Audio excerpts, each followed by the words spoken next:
All right, welcome. We're jumping right into our study guide on the core competencies of peer support. We're going to tackle two of the biggest pillars. First, really understanding your unique role, and second, mastering the art of communication. So, let's get into it. Right from the get-go, this quote says it all. It's so important to get this in your head. Peer support is not a checklist. It's not some clinical procedure you follow. At its heart, it's about building a real, genuine human connection. That connection is forged from shared experiences and, most importantly, mutual trust. Okay, so let's start with that first pillar, really nailing down the peer support role. What exactly is it? And maybe even more importantly, what is it not? Now, the wording here is absolutely everything. The real power of peer support isn't about having all the answers. It's about empathy, sure, but it's an empathy that's born from a shared experience of pain. That right there, that's the secret sauce. It's what makes this role completely different from any other. And this slide is perfect for drawing some really clear lines in the sand. Your role is to provide intentional, values-based support. It is about sharing your lived experience when it's helpful, but it is not therapy. You're not a medical advisor, you're not a formal counselor. Getting these boundaries crystal clear is just crucial for doing this work effectively and, of course, ethically. But within those boundaries, don't think for a second that the role is small. The scope is actually huge. I mean, it goes all the way from that deep, one-on-one compassionate listening to big picture systemic work like program improvement, research, and advocacy. It's an incredibly dynamic and multifaceted role. Okay, but let's be real. Working in such a unique role isn't always a walk in the park. It definitely comes with its own very specific set of challenges and, yeah, potential conflicts. And you're probably going to run into some of these, things like stigma in the workplace, where maybe colleagues treat you a little differently once they know your story. And then there's this thing called peer drift. It's a subtle but really serious risk.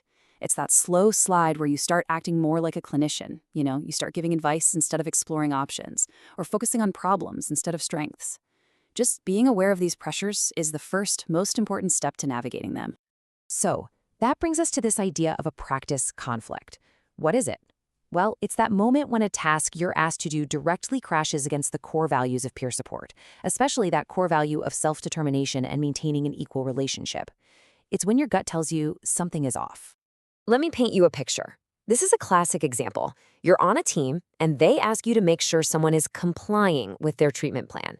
Instantly, you feel that tension, right? On one hand, you're part of the team, but on the other, your whole role is about supporting that person's self-determination, not becoming the treatment police. Navigating this means you have to speak up, to advocate for their autonomy, and help the team understand the unique value you bring. And that leads us perfectly to our second pillar. So if the first pillar was all about the what the role is, this is all about the how. How do we actually build those trusting relationships? How do we navigate those tough challenges? Well, it all comes down to the art of communication. I absolutely love this visual because it shows something so profound. Listening is not a passive activity. It's not just something you do with your ears. I mean, look at the parts of this character. True listening involves your ears, of course, but also your eyes, your mind, your heart, and your complete undivided attention. It's a whole body experience. Think of every conversation like it has a door. How we respond can either swing that door wide open or slam it shut. Encouragers, things like being genuinely curious, having open body language, they open the door. But discouragers, giving advice they didn't ask for, arguing, minimizing their feelings, they just shut it down. This is your practical toolkit for building trust. And here is a fantastic tool to help you use those encouragers. It's called the ORS framework, and you're going to want to put this in your back pocket. So why is this so powerful for peer support? Because every single piece of it shifts the power to the person you're supporting. Open-ended questions let them lead. Affirmations build their self-worth. Reflective listening proves you're hearing their truth. It's a game changer for moving out of that expert role and into the role of a supportive partner. Okay, let's go even deeper. The single most important skill that holds all of this together is empathy. But what is it, really? And how do we actually practice it in a way that makes sense? I want you to just pause on this definition. This isn't about some superpower where you magically feel what someone else feels. Notice that word struggle. Empathy is the active, ongoing process of trying to understand. It's hard work. It's a conscious choice we make over and over again through non-judgmental communication. It's an action, not just a feeling. And this model shows you exactly what that action looks like. Look at it. It's a continuous loop. It's not just I talk, then you talk. It's a dynamic, flowing exchange, a dance between genuinely listening and then responding in an exploratory way. It's constantly moving. So let's break down the steps of that dance. First, you're in reflective practice. That means constantly choosing to stay non-judgmental. Then, you genuinely listen. And that means listening to understand, not just waiting for your turn to talk. Next, your response is exploratory. You ask questions, you validate.